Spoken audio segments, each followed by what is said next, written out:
Welcome to Activism Munich. I'm Zain Raza from Munich, Germany. Today we're joined by Chris Hedges in our new show called Longing for 1984, which deals with government surveillance, foreign policy both in the military and economic aspect, and the role of activism.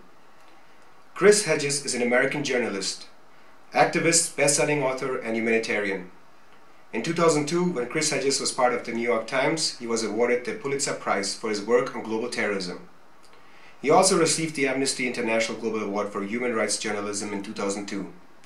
Some of his best-selling books include Death of the Liberal Class and Days of Destruction, Days of Revolt. He is currently a columnist for Truthdig and a senior fellow at the Nation Institute in New York City.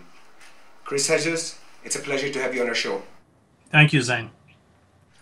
Chris, so let's get right into the matter. In the German establishment, which I include the German political establishment and the majority of the mainstream media, whenever American politics is analyzed, what is left out of the debate are the interests that dictate US policy, which your work heavily focuses on. Usually the US government is depicted to be sovereign, democratic in its decision-making process, and it pursues policies which are in the interest of its own nation and the entire global society. How come you differ on this quote-unquote narrative, and what interests are really dictating US policy? Well, we've undergone in the United States a corporate coup d'etat in slow motion, to quote John Ralston Saul, and it's over. They've won, they've captured all of the established systems of power, including the two major political parties, the press, which are controlled by roughly a half dozen corporations, Viacom, General Electric, Rupert Murdoch's News Corp, Clear Channel, Disney. They have eviscerated popular movements, mass movements, whether that's labor unions, whether that is the old radical anarcho-syndicalist movements. We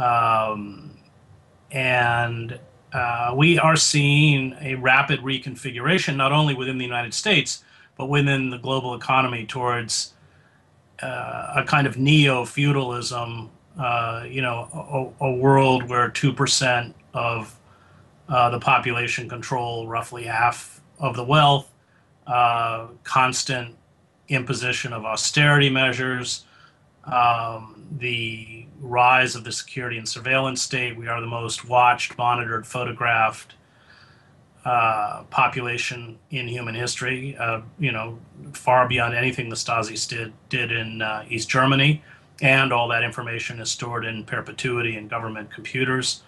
You can't even use the word liberty when you're watched 24 hours a day. That's the relationship between a master and a slave, and on top of it, of course, we have the environmental crisis, which is part of the whole process of unfettered, unregulated corporate capitalism, where everything from human beings into the natural world are turned into commodities that you exploit until exhaustion or collapse. And that's why there's complete continuity despite the change of administrations from the Bush administration to the Obama administration. In fact, Barack Obama's assault on civil liberties under the Democrats have been worse than under Bush.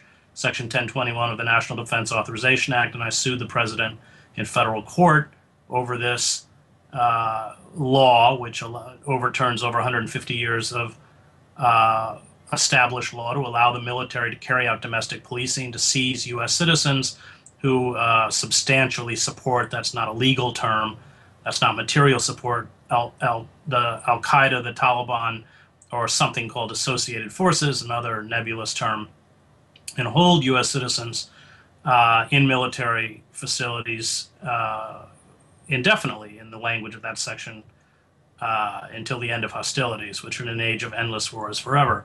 The use of the Espionage Act to shut down whistleblowers, the misinterpretation of the 2001 Authorization to Use Military Force Act, which the executive branch feels gives them the right to actually assassinate U.S. citizens. And of course, I'm speaking about the cleric Anwar al-Awlaki in Yemen and his 16-year-old child a couple weeks later.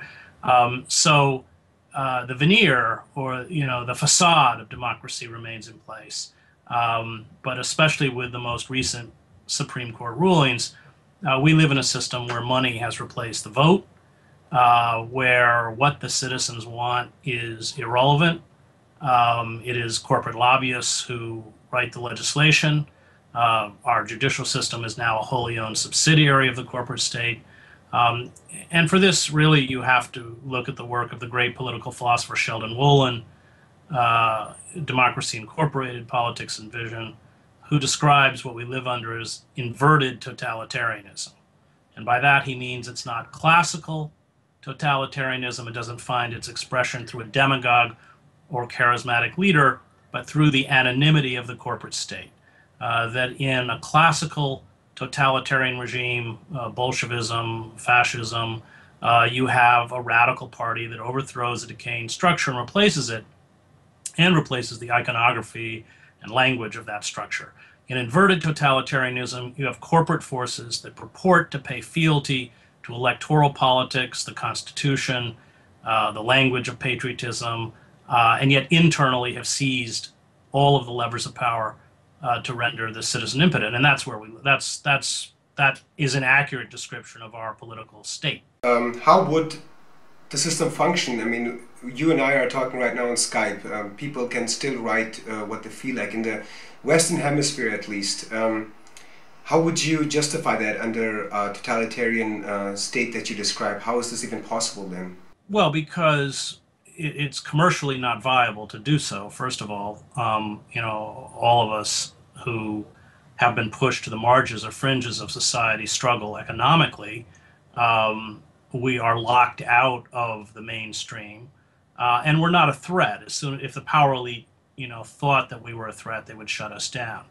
Are there any examples that you could give us where the power elite have shut down some people, or let's go in the past, maybe lessons from history where some programs were implemented to marginalize dissent? Well, as soon as dissent becomes a threat, a serious threat, it's crushed. As long as dissent, the power elite doesn't see dissent as jeopardizing, their control, economic and political control, then they don't really care.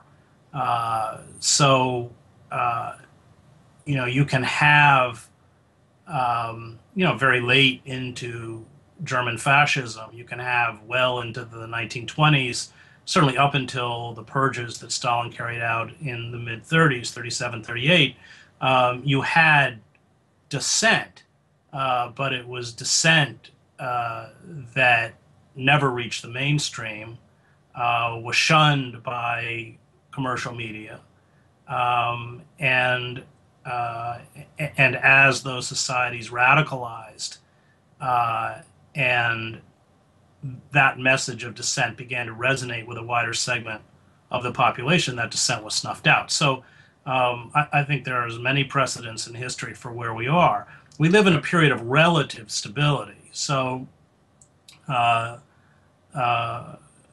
power elite can tolerate, it has more flexibility than it would in a moment of crisis. Should we? Well, I think eventually we are almost inevitably going to go through another financial meltdown, coupled with the effects of climate change, then the patience on the part of the power elites for people like you and people like me is going to dry up.